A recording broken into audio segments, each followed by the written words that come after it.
Adimiji Afusat.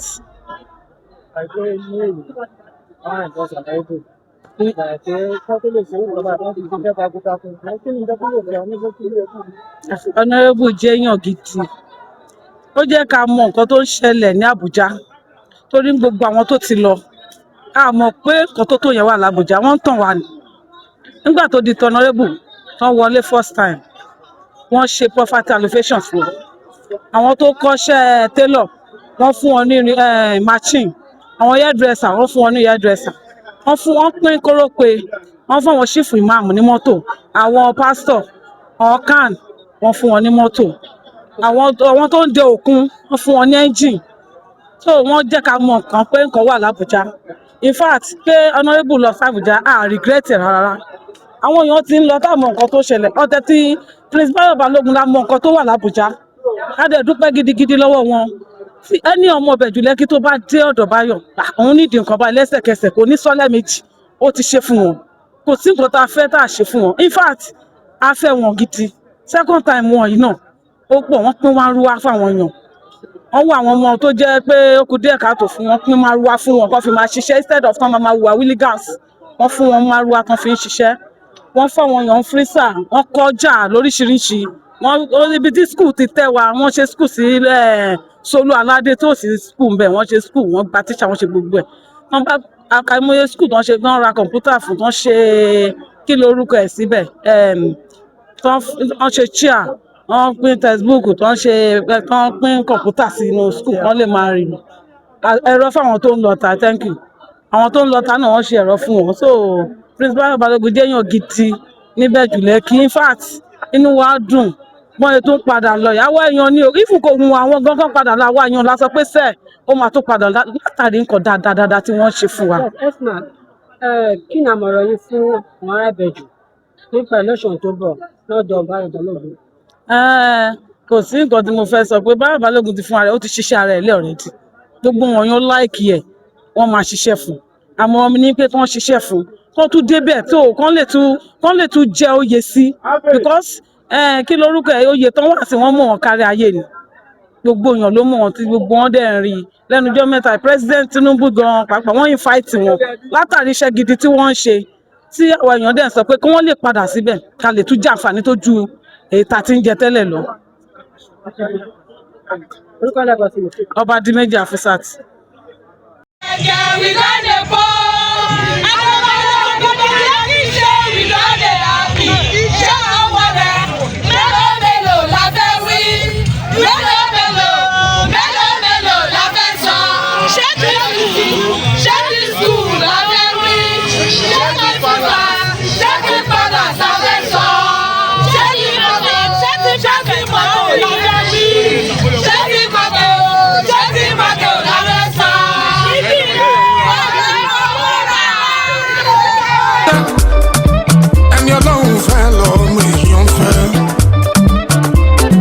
Yọ́nú sí mi, àgbàtọ̀mọdé ẹ máa yọ́nú sí mi o, ọkùnrin tóbìnrin ẹ yọ́nú sí mi,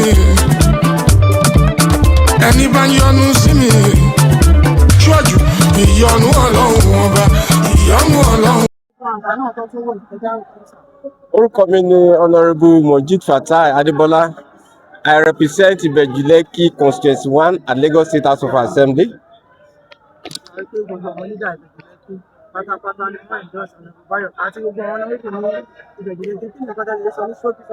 First, let me just correct that impression. Ibeju-Lekki Constituency 1 lọ́kọ́ initiate this program based on the electoral law signed by our dad, the president of our dear country. The law says that we have two options for the primary election, either consensus or primary. The leadership of Ibeju-Lekki Constituency 1 now look at it. We are one. Based on that, the call for a meeting of leadership across the 4 wards in Ibeju-Lekki Constituency 1, namely Ward A, Ward B, Ward E, and Ward F. All the leadership present on that fateful day, that is April 2nd, and unanimously, all of them endorse my return to the Lagos State House of Assembly. I give thanks to Almighty Allah. I give thanks to the leadership. This is the first time in history that I will experience such. that we don't have divided house when the issue was raised. And today, the leadership across 11 wards in the Ibeju-Lekki Federal Constituency also assembled here today and endorse the three of us, my humble self, Honorable Mojid Fatah Adebola, and my second in Lagos State House of Assembly, Honorable Oladele Ajayi, and to crown it all, our federal representative, Prince Bayo Balogun, for the third time. It shows that Ibeju-Lekki has spoken, and leadership and the entire residents of Ibeju-Lekki are happy with our performance. That is why they endorse us for another times in the office. I thank everybody, thank the leadership, thank religious leader, thank non-indigenous of our dear local government. We promise to use the instrument given to us as a mandate of positive change this time around.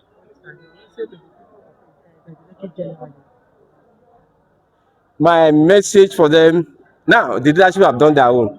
It is now left for our youth to go to every corner and campaign for our dear party.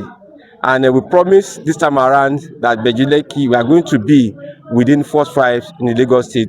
That's going to give the highest votes to our dear dad, the president, and all the elections come next year. Thank you. My name is Honorable Mojid Fatah Adebola. Thank you very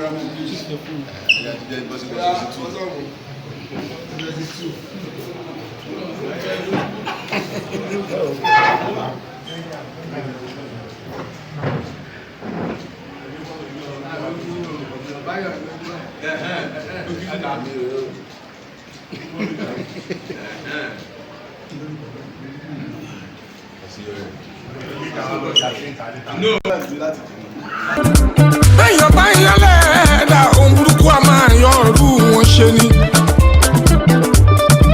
Mo ti sọ tẹ́lẹ̀tẹ́lẹ̀ nínú orin tó ré kọjá. Ẹni Ọlọ́run fẹ́ lọ́mọ èèyàn fẹ́. Ẹ máa yọ́nú sí mi. Àgbàtọ̀mọdé ẹ máa yọ́nú sí mi o. Ọkùnrin tóbìnrin ẹ yọ́nú sí mi.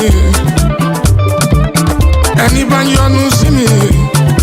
Ṣíwájú ìyọ́nú Ọlọ́run ọba, ìyọ́nú Ọlọ́run ọba, ìyọ́nú Ọlọ́run ọba, ìyọ́nú Ọlọ́run ọba, ìyọ́nú Ọlọ́run ọba òun lẹ́ ó máa rí. Mo ní ẹ máa yọ́nú sí mi. Ọkùnrin ẹ yọ́nú sí mi, obìnrin ẹ yọ́nú sí mi. Gbogbo ẹni bá yọ́nú sí mi o. Ó ṣíwájú ìyọ́nú Ọlọ́run ọba, ìyọ́nú Ọlọ́run ọba, ìyọ́nú Ọlọ́run ọba, ìyọ́nú Ọlọ́run ọba, ìyọ́nú Ọlọ́run ọba òun lẹ́ ó máa rí. Àánú mo rí gbà adé orí ọ̀gbìn. Àánú mo rí gbà adé orí ọ̀gbìn. Èmi jáyé orí mi adé orí ọ̀gbìn.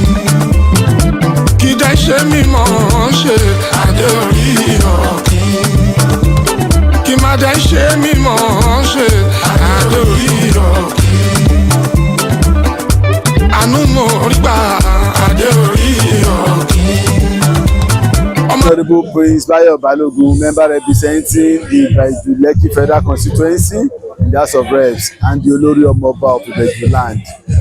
Well, I want to thank all our leaders in Ibeju-Lekki, starting from Dr. Tora Kasali, Alhaji Bode Yedele, Alhaji Tunde Isaac, and all the APC leaders, all the AG ESCO, World ESCO, women leaders, state ESCO, of our party, youth leaders, all party members from Ibeju-Lekki for unanimously adopting me as the sole candidate of the party in Ibeju-Lekki Federal Constituency. And not just only me, our member representing Ibeju-Lekki in the State House of Assembly, Constituency 1, Honorable Mojid Fatai, and also our member representing Ibeju-Lekki constituency 2, Honorable Oladele Ajayi, were also adopted as the sole candidate of the party in Ibeju-Lekki in the forthcoming 2027 election.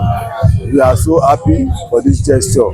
We are not taking this for granted, and we are going to do our best to ensure that we let Ibeju-Lekki enjoy more dividend of democracy. Yes, we've been trying our best, but we are going to add more to our effort to ensure that as Ibeju-Lekki is growing, Ibeju-Lekki members, our party members, and residents, indigenes of Ibeju-Lekki too shall also continue to prosper. We are going to attract more projects to the local government that will be to the benefit of the people of Ibeju-Lekki. As of today, we brought in so many schools. Currently, we have the palace of the Ibeju being constructed under my constituency project. A town hall, a school hall is being built in Ibeju High School as we talk today. And also, if you go to Sulalade primary and secondary school, we have a staff lodge, teachers lodge being constructed for the teachers, because we have problem of accommodation for the members of staff in the local government. So that one is also currently being done. And we are proposing a boarding school in the Lekki LCDA, which is already in the budget and will commence immediately. And these are part of the projects that we already have for the federal constituency. And we go to Bankole too. We have a primary school that has just been completed, a 6 classroom for a new primary school that has just been completed in that area, so that we want to reduce the distance of primary school to residents of the area. Pupils within an area should not travel more than 2-3 kilometers to get to their primary school. So we want to ensure that we put adequate number of primary schools and junior secondary schools within the vicinity of our people. In the area of road infrastructure too, we are going to continue the old coastal road, the one that the community uses, going from Eleko to Solalade. We are planning to continue it, and it's already in the ongoing project, the project 2025-2026. So these are part of the projects that we have on ground, and we intend to ensure that we bring more of these projects to Ibeju-Lekki for the good of our people. Lastly, sir, what are the Ibeju-Lekki people expecting from you in your second time, your third time? Yeah, that's what I'm saying. For what we are doing, all the social infrastructure we have been doing, we intend to produce to get more, attract more infrastructure into our local government. Like I said, because of the size of the Ibeju-Lekki federal constituency, it's 1/4 of total landmass of Lagos. So that means as the population is increasing, as federal projects and state projects are coming to this area, the free trade zone, the deep sea port, the airport, that means influx of people is inevitable. So we must ensure that we support with infrastructure that will be able to accommodate this growth in population. The basic one are the roads, the schools, health centers, and like that. So these are the ones that we are just building. And as I said, in 2026 budget, we have a boarding school.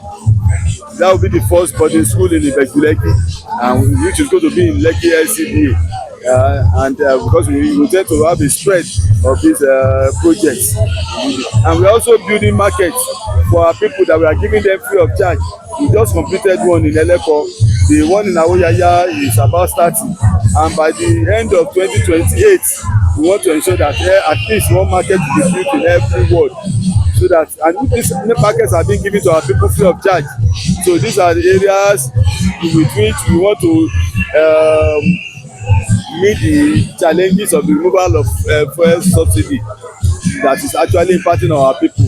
So these are part of the ways of remedying this hardship, so that once we are able to remove the cost of jobs from our people, that means the cost of running their businesses will actually be lower. That will increase their profit margin. So these are part of the area we want to ensure that we benefit, bring the dividend of democracy down to the grassroots. within Ibeju-Lekki, and this is being done by all of us.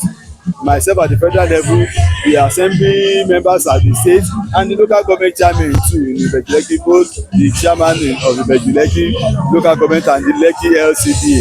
If you look at the chart of the performance of the local government chairman, the two chairmen from Ibeju-Lekki are part of the first 10 in terms of performance. That means Ibeju-Lekki, all the political visitors in Ibeju-Lekki are living up to expectation, and that's why our people deem it fit to give us this opportunity to continue to serve. Sir, what can you say about your reappointment in the house? Well, we cannot talk about the reappointment yet because we are still in this one. It's after the general election that we'll now be talking about which committee you find yourself. Thank you very much. Thank you, sir. So, what you advise for people of Ibeju-Lekki to vote for you? Well, they are the one who endorsed me, so voting for me is taken for granted, and I'm sure they are the one that said continue. So, but what we should be talking about now is to vote en masse.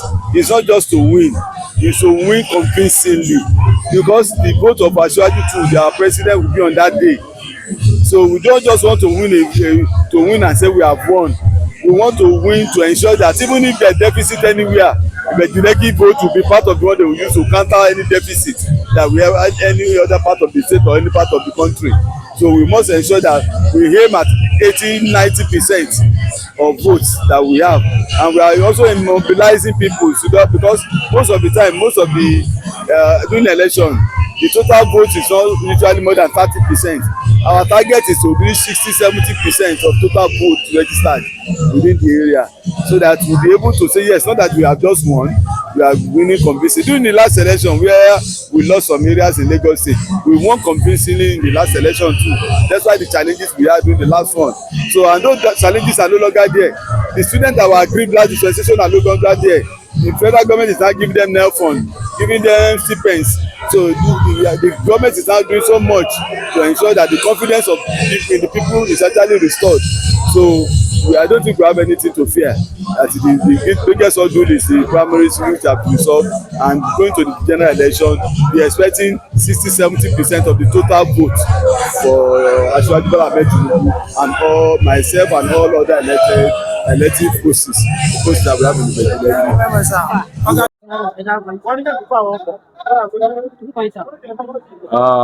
Alhaji Chief Adebowale Shamsidin Elemoro, the SLA, the incumbent member, House of Reps, Ibeju-Lekki.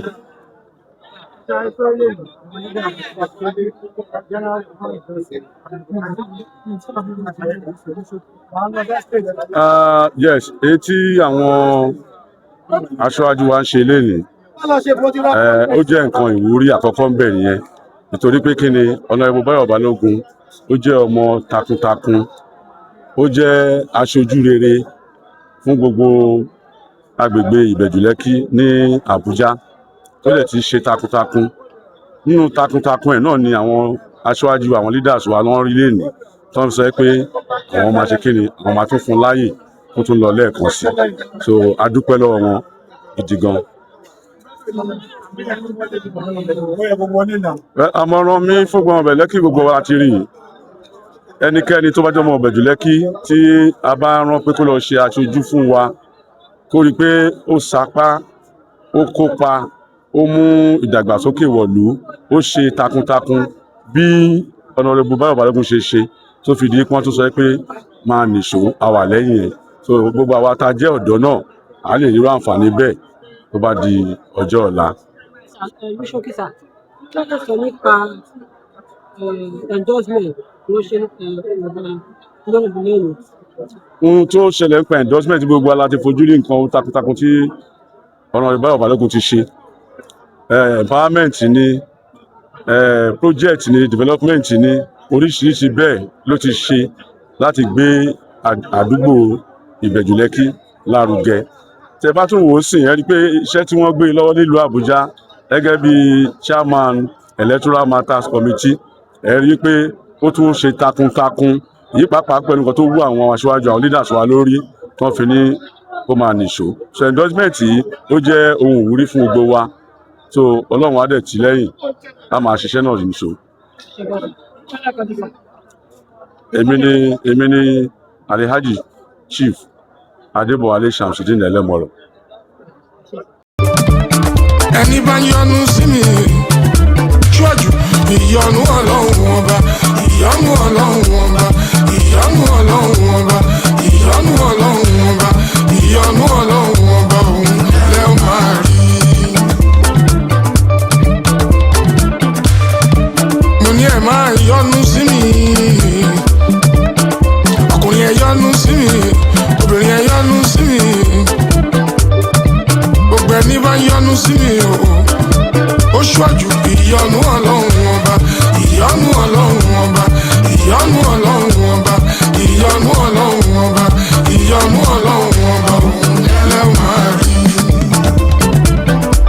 àánú mo rí gbà adé orí ọ̀gbìn, àánú mo rí gbà adé orí ọ̀gbìn, èmi jáyé orí mi adé orí ọ̀gbìn, kì í dẹ́ ṣe mímọ́ ṣe adé orí ọ̀gbìn, kì í má dẹ́ ṣe mímọ́ ṣe adé orí ọ̀gbìn, àánú mo rí gbà adé orí ọ̀gbìn, ọmọ aládé àlàáfíà adé orí ọ̀gbìn, Àyìndé ọmọ aládé àlàáfíà adé orí ọ̀gbìn, ìran ẹ̀yà kìnìún Júdà adé orí ọ̀gbìn, gbòǹgbò ìdílé Jésè adé orí ọ̀gbìn. Ní Alájà Mọ́bírájì LJ woman leader Ibeju-Lekki local government. àrùbọ̀ wọn ti endorse àwọn ọlọ́rìnwó wa Bẹ́ẹ̀ni, house of assembly bẹ́ẹ̀ni, àti ẹlẹ́ṣà wa yàtọ̀ ní gbogbo àwọn nígbà nígbà bẹ́ẹ̀ni. sọ ní ṣókí àti kí nìkan tó ń ṣe pàtó mọ́tò tó sáàbù. Ní ṣókí mo kọ́kọ́ dúpẹ́ lọ́wọ́ àwọn lídà wa, àwọn bàbá wa igi mẹ́ta, Dr. Tọ́lá Kàsálí, Alhaji Bọ̀dé Oyèdélé, Alhaji Túndé Ìsàlù, Ọlọ́run bá fún wọn lẹ́nu gígùn kàlàfíà. Mo wá kí gbogbo àwọn APC lápapọ̀ lọ́kùnrin lóbìnrin fún ìfọwọ́sowọ́pọ̀ lórí àwọn ọ̀nàrẹ́bù wa mẹ́tẹ̀ẹ̀ta. Ọlọ́run á jẹ́ káwọn tiwa náà ṣorí.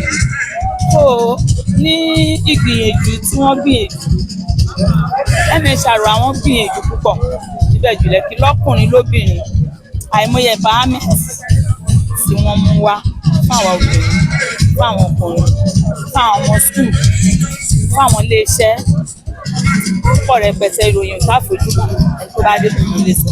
Òun ló wú wa lórí láti jẹ́ pé kí wọ́n padà lọ. Assembly consensus one honourable Mọ̀tàtà ìmọ̀ yìí ló ṣe gbùdùgbùdù méje yàyà mẹ́fà. Tó bá di nígbà òjò, èyí tó jù nínú àwọn agbègbè wa à nílé bọ́ síta. Omi, àwọn ọmọ wa máa wẹ̀ nínú omi, gbogbo bẹ́ẹ̀dì wa máa fò ní. Wọ́n ṣe títì lọ́pọ̀lọpọ̀ tó jẹ́ pé tójò bá dẹ̀ ń rọ̀ sí a máa sùn, a máa kàn. Ó tún ń ṣe empowerment fún àwọn ọmọ skul náà. Bọ́sì ọdọọdún ni ló máa ń ṣe fún àwọn ọmọ skul. Wọ́n sọ Honorable Ọládélé Ajayi ó gbóúnjẹ fẹ́gbẹ́ ó gbà ìwò bọ̀. A lè ka oyè empowerment tó máa ń ṣe. Tó bá tún wá di ní New Year, ìjọ New Year, á tún tó físà lọ ní nǹkan mèremère tó máa ń mówó wọlé fáwọn obìnrin. Á tó á bẹ̀rẹ̀ sí ní pín káàdì ẹni tó bá ti jẹ́ ẹ̀ǹgbẹ́ lọlé ni. Á tún ṣètò àwọn opó 100,000 oní 50 láti ara ẹ̀ lómi ti gòkè. Jẹ́ pé owó yẹn ni wọ́n fi bẹ̀rẹ̀ business. Àwọn nǹkan parí tó wú wa lórí àṣẹ ni wọ́n padà lọ. Gba Ibeju-Lekki lọ́kùnrin lóbìnrin àti youth àti onílé àtàlejò àtẹni tó ń ṣòṣèlú àtẹni tí ò ṣòṣèlú kí wọ́n fọwọ́sowọ́pọ̀ látòrí President Bọ́lá Ahmed Tinubu kí ìbò wa ní Ibeju-Lekki kó jẹ́ káwa la máa gbé first nínú 57. Torí Bọ́lá Tinubu ó mú ìdẹ̀lọ́rùn wá fún Ibeju-Lekki coastal road yìí. Tá a bá ti kúrò ní Ibeju-Lekki sí ká torí wọn náà wá ti dé sí ẹ̀mí tí ò rí bẹ́ẹ̀ fẹ́ pé súnkẹrẹ gbàgẹrẹ kò sí yẹn mọ́. Ọlọ́run bá wa mú wọn débẹ̀ ní ayọ̀ àti àlàáfíà ó wá bá wa jogún ẹ̀mí gígùn àtàlàáfíà kí wọ́n pẹ́ lórí àga kí wọ́n má kú sórí ẹ̀. Ìyẹjú tí mo fẹ́ fún Ibeju-Lekki àti women's leader àtàwọn leader á dìbò yẹn ó kún ṣọ́m ju bí àwọn tó ṣe rò pé fígọ̀ táwọn máa ní Ibeju-Lekki lọ.